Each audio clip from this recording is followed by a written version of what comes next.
अडानी का नाम लो और पूरी भाजपा उछलने लगती है। ये संसद में भी होता है, ये सड़क में भी होता है, ये रिपोर्ट आ जाए, न्यूज़पेपर में आ जाए, मतलब ऐसी रग दबती है अडानी का नाम लेते ही तो 10-10 फीट उछलने लगते हैं सब लोग। कि परम मित्र को बचाने के लिए बड़ी साजिश रची गई है। यहां दाल में काला नहीं है, यहां पूरी की पूरी दाल ही काली है। आप सब लोगों को हमारा नमस्कार। और आज इतवार के दिन आपको आपके घरों से बुलाकर प्रेस वार्ता कर रहे हैं, क्योंकि ये बहुत जरूरी प्रेस वार्ता है और ये प्रेस वार्ता होनी चाहिए। और मुझे ऐसा लगता है कि किसी और लोकतंत्र में अगर ये घटनाएं हुई होती तो सरकारें गिर जाती। एक गांव में डाका पड़ा, डाकुओं ने अंधाधुंध लूट मचाई, खूब लूटा खसोटा, माल इधर से उधर किया। शक था कि लुटेरों के साथ गांव का मुखिया मिला हुआ है, उसकी मिली भगत है। तो लोगों को समझ में नहीं आया वो क्या करें। वो कोतवाल के पास गए, उन्होंने कोतवाल से कहा कि आप जांच कीजिए। तो कोतवाल आनाकानी करने लगा।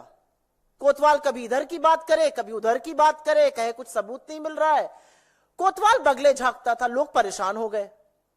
फिर एक दिन सुबह सुबह पता चला कि लूट का माल तो कोतवाल के घर भी जा रहा था। तो एक मुहावरा हमारी तरफ कहा जाता है, जब सैया भय कोतवाल तो डर काहे का। और ऐसी ही कुछ कहानी अडानी महाघोटाले की भी प्रतीत होती है। अडानी महाघोटाला सामने आया, ऑफशोर फंडिंग का मामला सामने आया, स्टॉक मैनिपुलेशन के चार्जेस लगे। हिंडनबर्ग ने चार्ज लगाया कि कैसे ऑफशोर से पैसा आता था, स्टॉक मैनिपुलेशन होता था, कैसे राउंड ट्रिपिंग हो रही थी। ये सारे चार्जेस हिंडनबर्ग ने लगाए। तो इसकी जो जांच है वो market regulator security and exchange board of India SEBI को सौंपी गई, क्योंकि मार्केट का रेगुलेटर मार्केट पर आंख रखने का काम सेबी करता है। पर अब जो हिंडनबर्ग रिसर्च पार्ट 2 का सनसनीखेज खुलासा आया है, उसके मुताबिक सेबी की प्रमुख माधवी बुच और उनके पति धवल बुच उन्हीं ऑब्सक्योर बर्मुडा या मॉरिशस फंड में इन्वेस्टमेंट कर रहे थे जिनके साथ गौतम अडानी के भाई विनोद अडानी का संबंध था। एक बड़ी फेमस लाइन है, मेरा कातिल ही मेरा मुंसिफ है। यहां पर तो मुंसिफ ही कातिल निकल रहा है। तो जो कोतवाल है जिसको जांच करनी थी, उसका उन्हीं तथाकथित फंड में इन्वेस्टमेंट था इस रिपोर्ट के मुताबिक, जहां पर विनोद अडानी का संबंध था। इस रिपोर्ट में साफ अंकित है कि माधवी बुच का अडानी समूह से संबंधित ऑफशोर फंड में इन्वेस्टमेंट था और सेमी प्रमुख बनने पर उन्होंने अपना शेयर, उन्होंने अपनी शेयर होल्डिंग अपने पति को ट्रांसफर कर दी।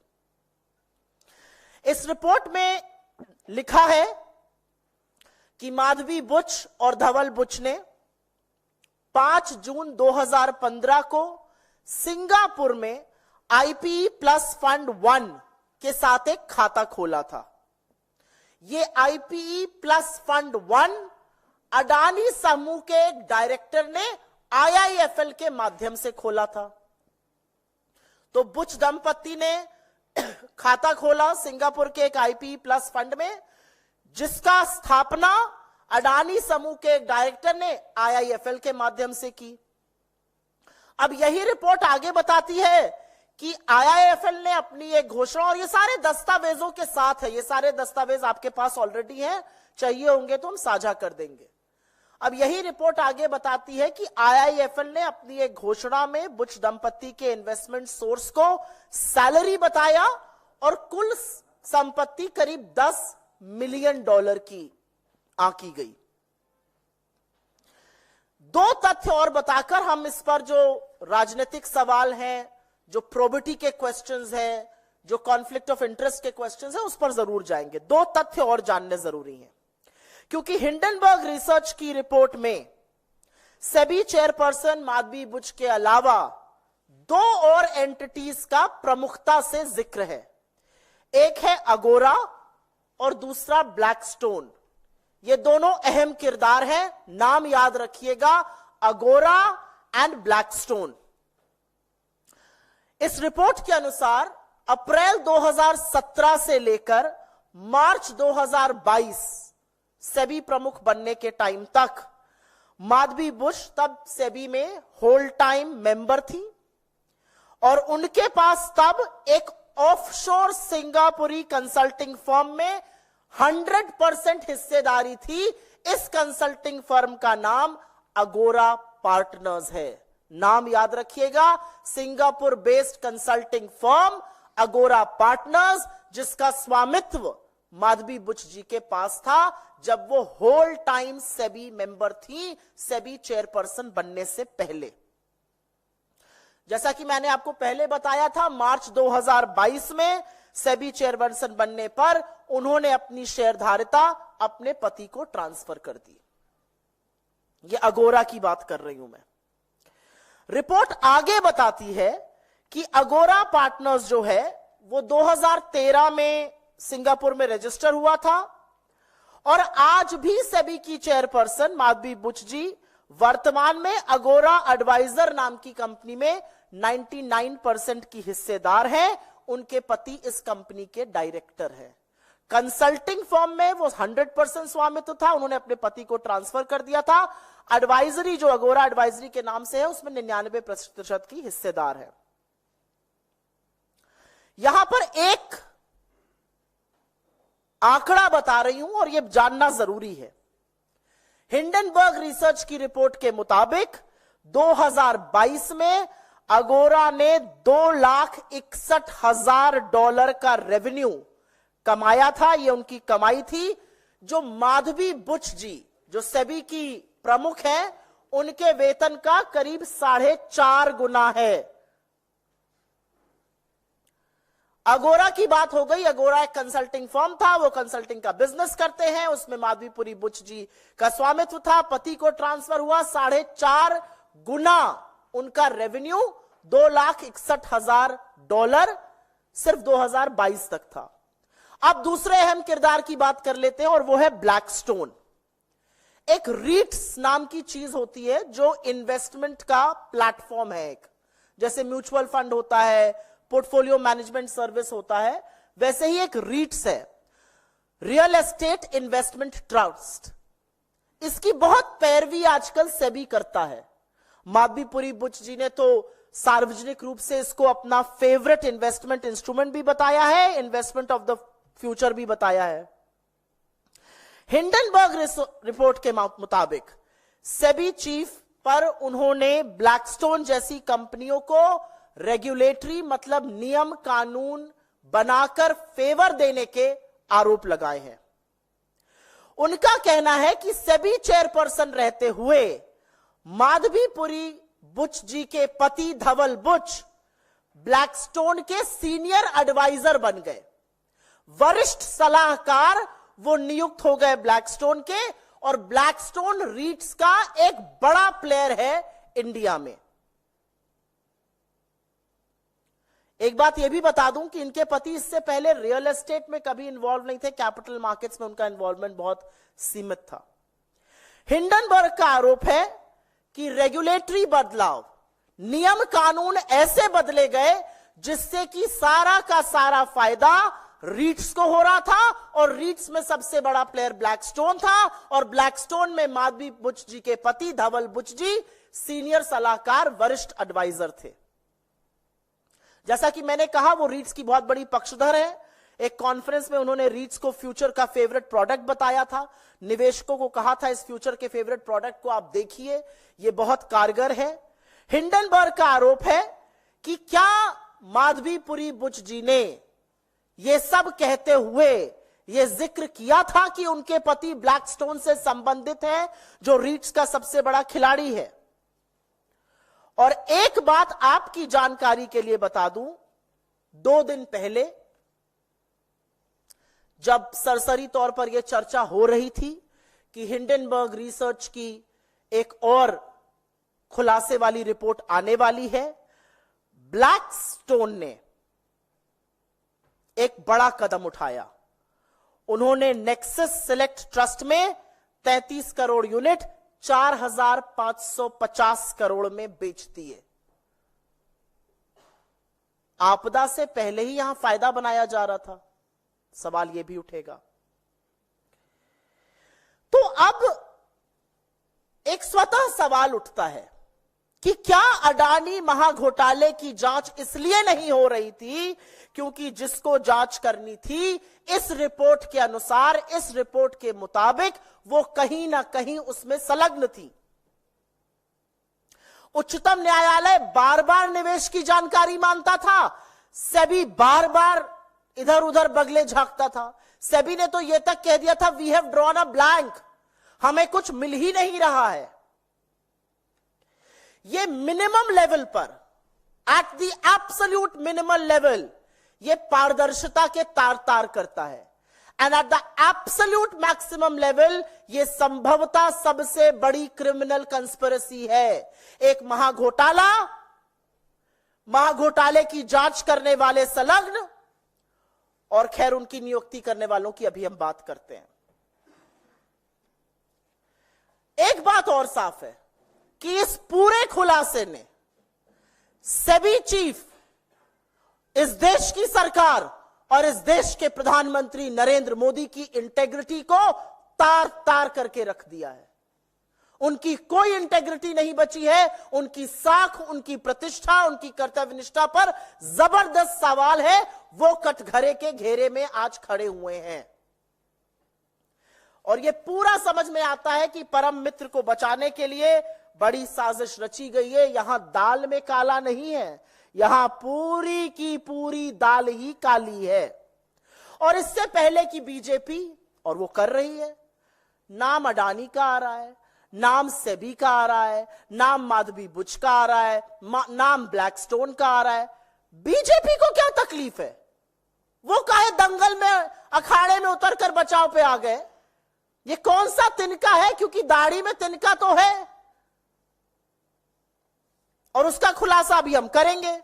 तो इससे पहले कि बीजेपी कहे कि हिंडनबर्ग रिसर्च जो है वो देश विरोधी है, वो अंतरराष्ट्रीय साजिश रच रही है देश के खिलाफ, यहां पर बताना जरूरी है कि लोकतंत्र में सरकार को जवाबदेह बनाने के लिए, ईमानदार बनाने के लिए और सुनिश्चित करने के लिए कि देश के कानून का पालन हो, इसके लिए विपक्ष प्रतिबद्ध है।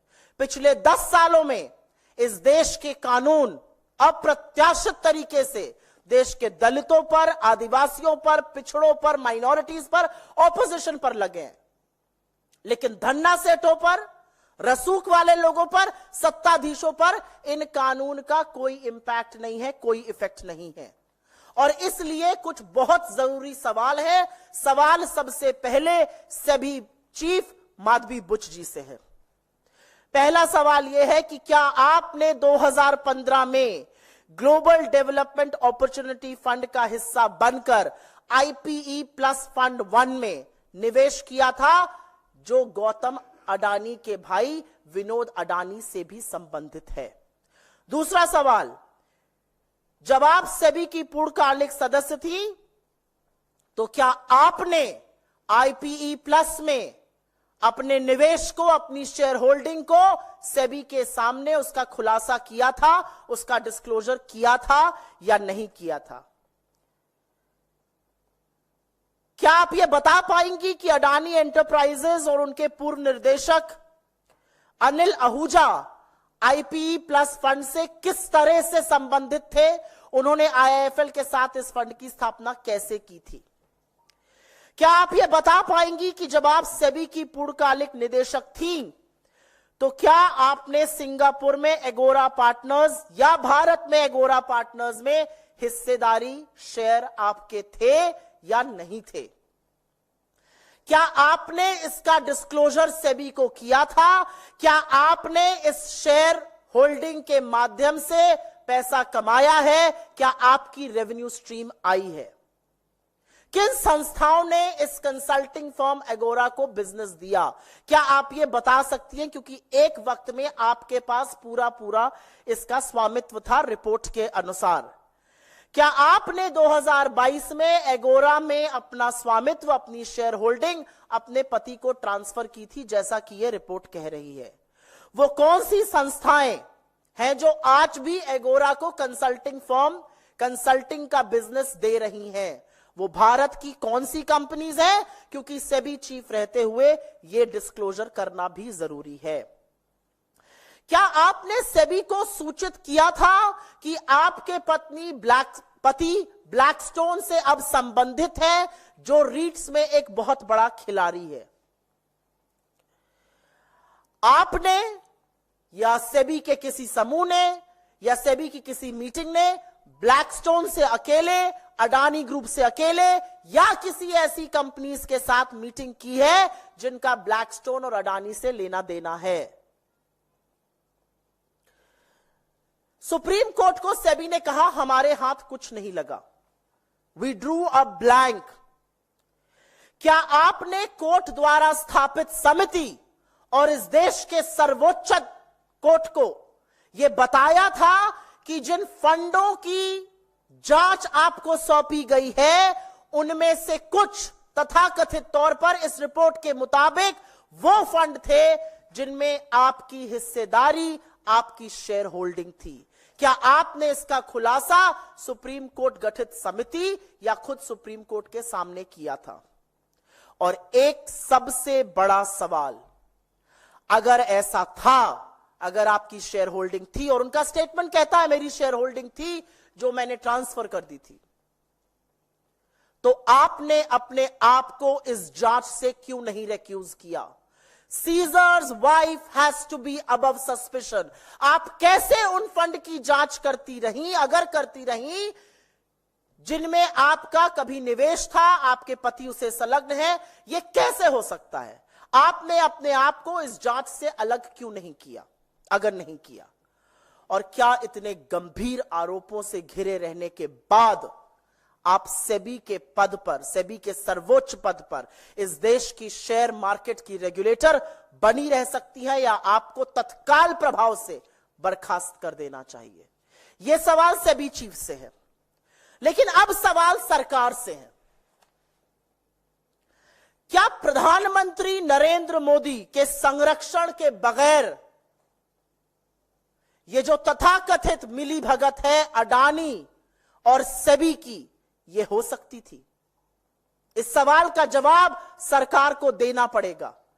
क्या सरकार के सामने ये तथ्य थे कि आपकी सेबी चीफ, जिसको आपने सेबी चीफ अपॉइंट किया है, जिस समूह की वो जांच कर रही है, उस समूह में तथाकथित तौर पर उसके इन्वेस्टमेंट्स थे?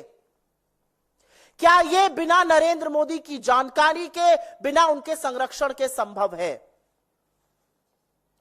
क्या नरेंद्र मोदी अपनी मार्केट रेगुलेटर के इतने बड़े घपलाबाजी में संलग्न आरोप पर अब अपनी चुप्पी बरकरार रख सकते हैं, या उनको बोलना चाहिए? क्या जो सरकार लगातार अडानी समूह पर लगे आरोपों पर पर्दा डाल रही थी, और अब जब पता चल रहा है कि जांचकर्ता भी संभवतः इसमें संलग्न है, क्या वो इस घोटाले की निष्पक्ष जांच कर सकते हैं? सत्ता के गलियारों में पिछले कुछ सालों से, 10 सालों से फुसफुसाहट थी, और अब वो हुंकार है। और फुसफुसाहट ये थी कि सरकारी अफसरों, रेगुलेटर्स, संभवतः न्यायपालिका के चयन में, नियुक्ति में गौतम अडानी का बढ़ता हुआ भयंकर वर्चस्व है। तो सवाल यह है कि क्या गौतम अडानी की भूमिका थी माधवी बुच जी को सेबी चीफ अपॉइंट कराने की? आखिर पिछले 10 सालों में अडानी जी इतने शक्तिशाली कैसे हो गए? सवाल यह है कि शेयर मार्केट के रेगुलेटर ने अपनी विश्वसनीयता खो दी है, तो अब छोटे छोटे इन्वेस्टर की सुरक्षा कौन करेगा? सवाल यह है कि इतने गंभीर आरोपों के बाद अगर कल, और संभवतः ऐसा होगा, मार्केट गिरता है, तो लाखों करोड़ों का जो स्वाहा होगा छोटे इन्वेस्टर का, उसके जिम्मेदार प्रधानमंत्री मोदी, गौतम अडानी और सेबी प्रमुख माधवी बुच क्यों नहीं कहे जाएंगे? सवाल यह है कि हम अपने आप को विश्व गुरु कहते हैं, लेकिन इतना बड़ा कलंक हमारे मार्केट रेगुलेटर पे, 3 से 4 ट्रिलियन डॉलर का पैसा लगा हुआ है हमारे मार्केट में। हम किस तरह से डोमेस्टिक या फॉरेन इन्वेस्टर को आज ये विश्वास दिला सकते हैं कि हमारे यहां रूल ऑफ लॉ है, जब सबसे ऊंचे पद पर बैठा हुआ मार्केट स्वामी, मार्केट को रेगुलेट करने वाले व्यक्ति के ऊपर इतने गंभीर आक्षेप है। एक बहुत बड़ा सवाल, यह पूरा मामला सुप्रीम कोर्ट पहुंचा था। सुप्रीम कोर्ट ने समिति गठित करी थी, उस समिति ने जांच करी थी। आज सवाल यह है कि क्या उस समिति के सामने, क्या उच्चतम न्यायालय के सामने, the highest constitutional court of the country, Hindenburg research में जो चौंकाने वाले आक्षेप, जो चौंकाने वाले तथ्य, जो चौंकाने वाले आरोप, जो गंभीर आरोप सामने आए हैं, जो कॉन्फ्लिक्ट ऑफ इंटरेस्ट सामने आया है, जो शेयरों का स्वामित्व सामने आया है, क्या इसके बारे में सुप्रीम कोर्ट को अवगत कराया गया था या सुप्रीम कोर्ट को भी बाकी देश की तरह अंधेरे में रखा गया?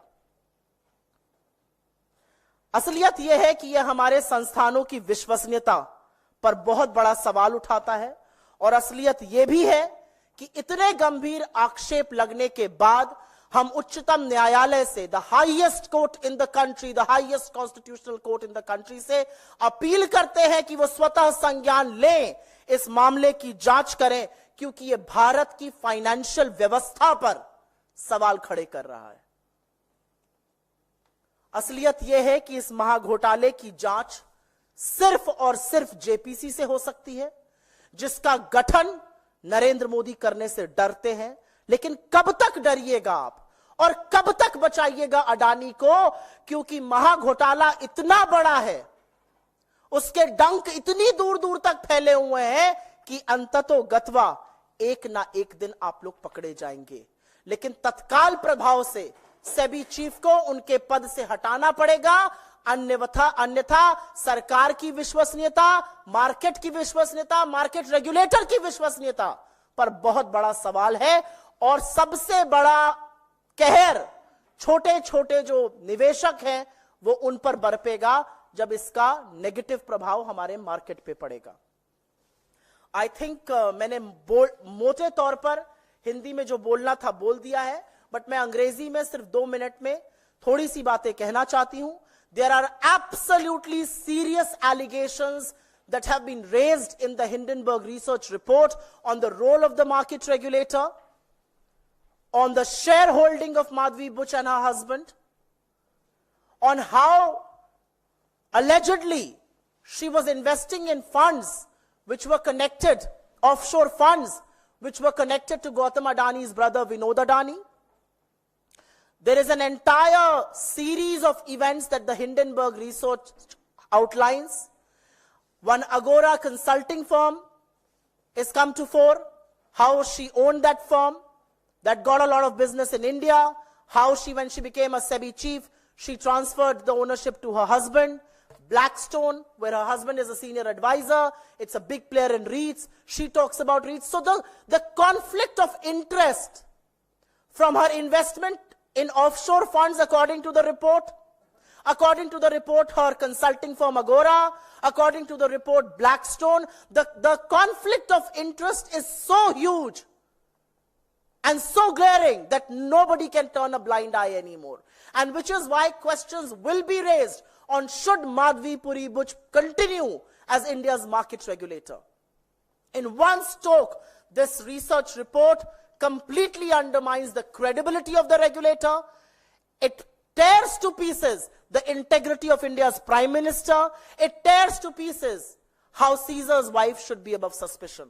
There are various questions that we have of India's regulator. There are also various questions that we have of the government. Did she invest in the IPE Plus Fund 1 in 2015, a fund that was connected to Vinod Adani? When did she cease to have a stake there? When did she transfer her stake to her husband? When she was a whole-time director in SEBI, did she make the disclosures about the funds that she was holding? Did she make the disclosures about Agora Consulting? Who are the companies that continue to give business to Agora Consulting? Which entities continue to give business even now? Has she disclosed to SEBI that her husband is a part of Blackstone as senior advisor? Blackstone, which is a big player in the REITs space.